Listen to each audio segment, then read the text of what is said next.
Hey guys, welcome back to Container Crops, the Scaredy Cat Gardener.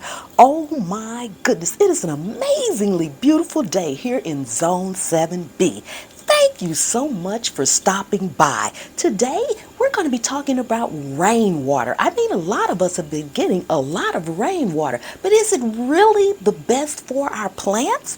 And if so, why? Or why not? Show off your fantasy reality, whoa, that's yours, but I'll keep doing mine. You'll be living your good life, catch a glimpse from the outside all the time. Okay, we are back, and before we get started, I just want to say if you are new to the channel, welcome, welcome, welcome. Thank you so much for stopping by. If you are returning, thank you so much for coming back. I really do appreciate each and every one of you all, and thank you so much to all of my channel members. I couldn't do this without you.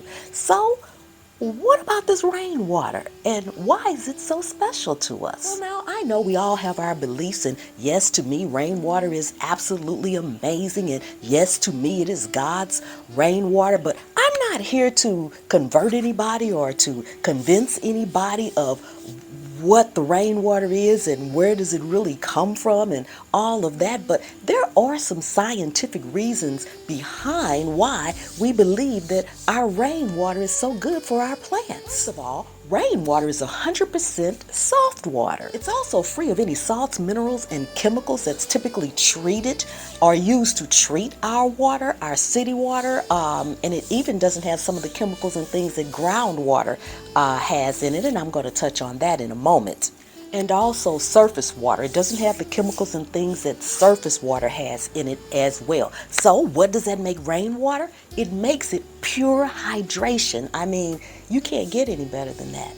Now, if you're growing in containers like I am, then rainwater actually can flush out chemicals. It's more pronounced in containers than it is when it hits the ground. And that's why when we go outside, we're like, oh my goodness, because this rainwater literally flushes out the chemicals that may be in our containers. Okay, so speaking a little scientific here, rainwater is naturally acidic and it carries a pH level of around 5.5 to 6.5. And rainwater is naturally acidic. And if you are growing organically, then you know that most plants like pH levels of around 5.5 to 6.5. And believe it or not, that's exactly the range of rainwater. It carries an acidic pH level of somewhere between 5.5 to 6.5.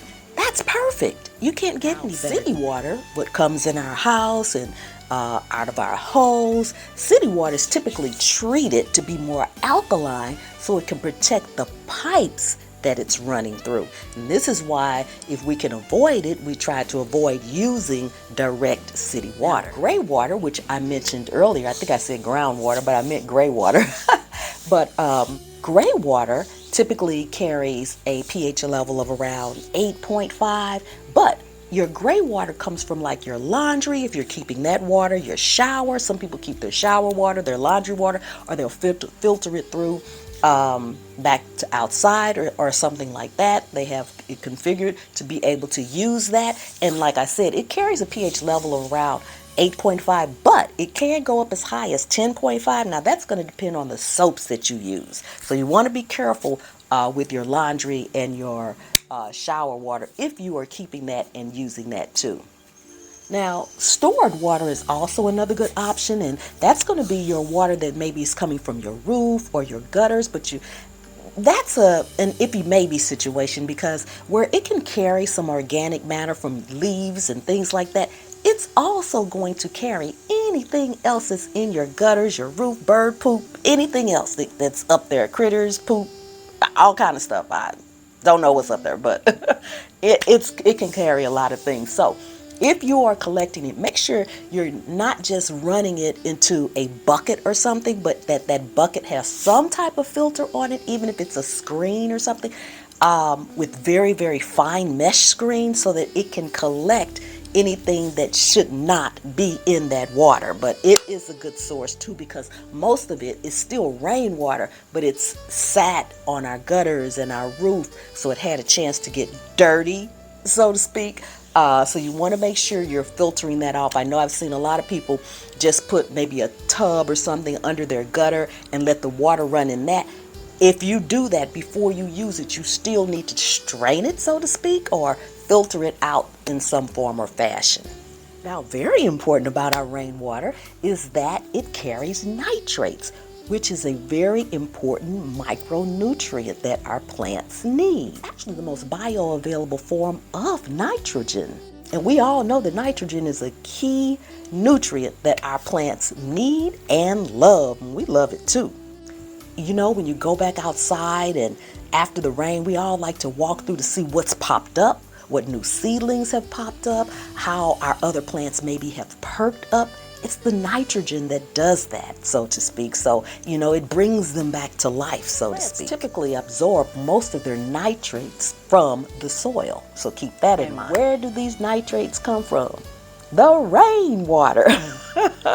So this is why the rainwater makes us so happy, and this is why the rainwater is so good for our plants. And yes, I believe it's God's water, so that's one aspect of it, and then scientifically I've given you the other aspect of it. So keep the rainwater coming. We don't mind the rainwater. And if you notice, you have to get an awful lot of rainwater before it damages your plants, unlike you yourself overwatering. I can go out there today and overwater my plants in one swipe. You know, I can overwater them, but it can rain all day and they don't seem to be overwatered. Well, think about that one, okay? Leave me some comments about your thoughts on that perspective of it, how we can overwater quicker than the rain can, and it can rain all day. So let me know in the comments. And that's all I have for you today. Thank you once again so much for coming and hanging out with me today. I really do appreciate each and every one of you guys. And until we meet again, remember, anywhere you can sit a pot, you can grow a plant. And I'll see you on the trail.